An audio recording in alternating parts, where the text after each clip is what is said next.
of questions about jazz chords and jazz playing on the 8-string guitar, and it's about time we start to talk about it and figure out some first steps to getting some juicy chords happening on these 8 strings that we have. I'm in a bit of a Friday mood today after this week, and this one might be a bit more of a chill lesson video. So if you're down for that, then I'm happy to have you here. Welcome. Maybe grab a coffee or some tea and grab your guitar. And if you're not in the mood, that's okay too. Maybe you'll learn something from this video anyway. So today specifically we're going to be talking about shell voicings. Now shell voicings and triads kind of form the foundation of chords on the guitar, or any instrument for that matter. The triad has the root, the third, and the fifth of any chord.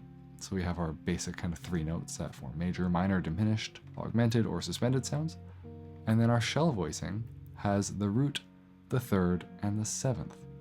So it's the foundation of our 4-part chords. We just leave out the 5th because the 5th doesn't matter that much anyway usually. It doesn't really give us much information unless it's a flatted 5th. So as always, I've made some PDFs about what we're talking about today, and on those PDFs you're going to find a bunch of shell voicings for the 8-string guitar. So make sure you download those. They are going to be in the top link in the description below this video so that you can follow along and know what we're talking about. So as mentioned, a shell voicing is the root, the third, and the 7th of a chord. The one I'm playing right now is a C major 7 chord with an E on string 5 and a B on string 4. Now I could turn this into a dominant 7 chord by dropping the 7th by a half step. I could also turn this into a minor 7 chord by dropping the 3rd to a flat 3rd. I could drop the 7th once again to be a 6th or double flatted 7th, and here we have a minor 6 chord or diminished 7 chord if we were to throw the 5th in there somewhere. And then lastly, I can keep that minor 3rd but go back to that major 7 to get a nice minor major 7 sound. So we have these kind of 5 primary shells that we can use when we're playing through chord progressions. Major 7, dominant 7, minor 7, minor major 7, and then kind of a minor 6 or diminished 7, depending how you think of it. Because these voicings do such a good job outlining the tonality of our harmony, we can kind of just stick to these 3-note shapes and play through any song and really outline what chords are going by. So in the intro you heard me playing a song called Stardust, a great standard, and I was simply playing with these shell voicings, and you can really hear what chords are major, which are minor, and I especially was trying to voice lead them to create some smooth transitions. Now that would be enough to practice on its own. This takes a little bit of time to get used to that shell voicings, get used to where those notes are on the neck, and how to voice lead them smoothly. But on the 8-string we have an extra added difficulty, of course. So what is it? Well, like triads, we have to be very aware of our range of our 8-string guitar, because the lower we get, the muddier things begin to sound. So before you heard me play that major 7 shape, which sounds pretty good up here. I'm on fret 6 with the 8th string being the root. If I were to take that shape and just move it down the fretboard and try to play like an A flat major 7, things start to get a little muddy and a little crunchy, not in a good way.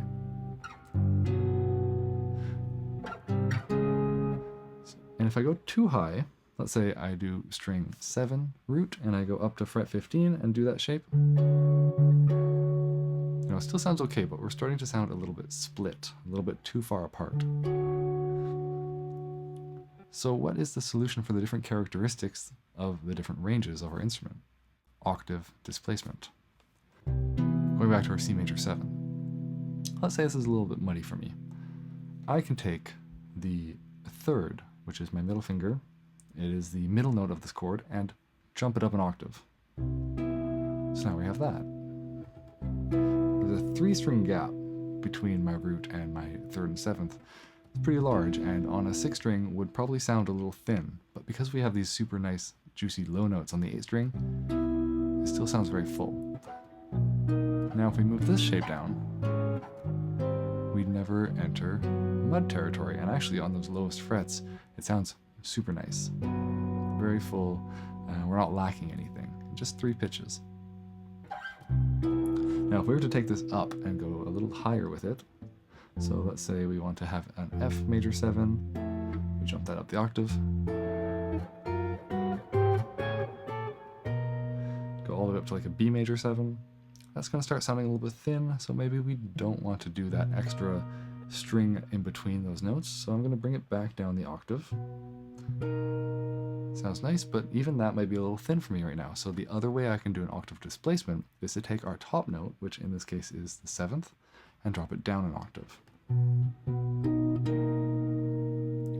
So now this shape is more akin to the shell voicings that we normally play on a 6-string guitar, where there's only one string between our root and our 3rd and 7th. And it sounds pretty good until we start getting down to about the F-E range, frets 5 and 6. Then we probably have to think about displacing the octave again, and then it opens our sound up. Displace the octave. So always be listening for when your chords are starting to turn to mud, and you'll start to find that there are certain areas on the neck where you can predict they will. Then you can use your chord shapes you know will work in those areas to just avoid it altogether. So go through the different chord types, minor 7 for example, doing the same thing to see when it starts to turn to mud and when you have to displace the octave. When it starts to get too thin, you have to bring the octave back down.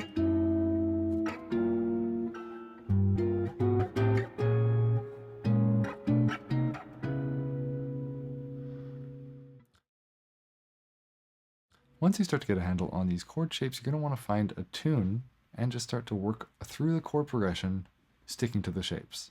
If you're looking for tunes and just some chords to play through, you can visit the site realbook.us, and it has tons and tons of chord charts for you to go through. It's not going to have all the melodies for the songs because those are copyrighted, but it at least has the chords for you to work on. Also, if you're aiming to learn some jazz songs, learning by Realbook charts is not necessarily the best way to do it. It will give you a general feeling for what the song is and maybe a general look at the form, but there's so much information that you're missing out on from the actual recording. So always go back to the source, go listen to the song itself, and try to figure out if the chords are really what they are on the page, and you might actually find some mistakes. So let's take a little look at Stardust, just a few of the chords to show you the process of going through them to work on your shell voicings. So the first chord is a D flat major 7. So I'm going to find a D flat on the neck, either maybe on string 7 here, or I could do it up here on string 8, or if I wanted to start on string 6, I could do that as well. Just because we have 8 strings doesn't mean we always have to use all 8. So I'm just going to start here though on string 7 for ease of demonstration and build my major 7 chord. There we go. So I'm going to use the one that has a 2-string gap in between the root and the top 2 notes so that it doesn't sound too crunched yet. And there's our first chord. The next chord is a G flat dominant. Now don't worry about a sharp 11 or a 13 or any of those extensions on the chord if you see them. We're just going to ignore them for now because we're only playing the root, the 3rd, and the 7th in our chord voicing. So as long as we can outline the kind of main part of the chord, we'll get the sound of the song. So here's our G flat 7 coming up next. I have a couple of options. Ideally, I don't want to jump all over the neck, right? So I don't want to slide all the way up here to hit my G flat and then play that voicing. That voice leading isn't very good. It sounds kind of disconnected from what I just played. So a better choice would be to either play the G flat right there and slide my fingers down to play those guide tones, or to play the open G flat or F sharp of our 8th string and play the guide tones after that. Also sounds good because we got that nice big 3-string gap.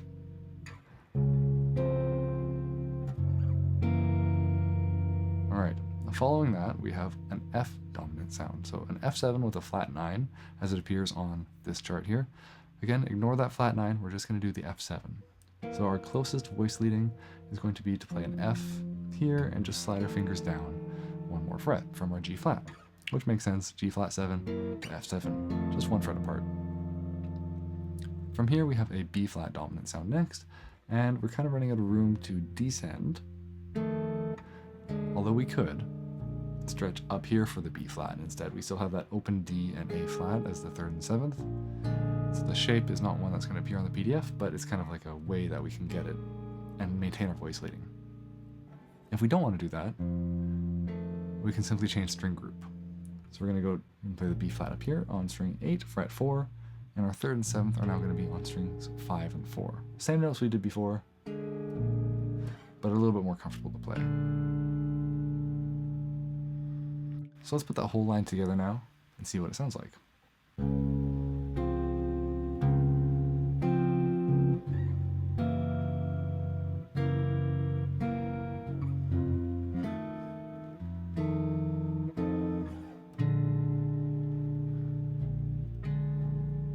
So it's nice and smooth, we have no large jumps between chords, and we can really hear the harmony of the song. So you're just going to keep going from there, doing that process to figure out some nice voice leading and to work on your shell voicings. There will be a few jumps here and there, and that is okay. The chords don't always line up so smoothly, and sometimes you just need to move because you're running out of room on your guitar neck, and that's all right. Try to find a place that makes sense logically in the music for you to make that switch. Also try to keep in mind where you are on the guitar neck while you're playing through these chords. What range are you in? And where might you have to do a little octave displacement to clear things up or kind of bring the chord together to feel more homogeneous. We have a lot more options on the 8 string, and that's going to be part of the challenge of playing this music on this instrument. So that's it for today's lesson. We're just getting started into some jazz harmony territory, and these shell voicings are kind of essential foundation to building more interesting and complex sounding chords. Let me know in the comments down below what your favorite jazz standard to practice over is so that other people can hopefully discover some new music. Just want to give a special shout out to my Patreon supporters, Abe, Kuhn, Philip, and Nick, for supporting me over there. You guys are awesome. And if anyone else is interested in having some more opportunities to connect with me personally, have some little lesson time, or just get some bonus content, then feel free to check out the Patreon. I'll link it down in the description below. So with that, wherever you are in the world, I hope you are able to have a chill and relaxing rest of your day, and as always, happy practicing.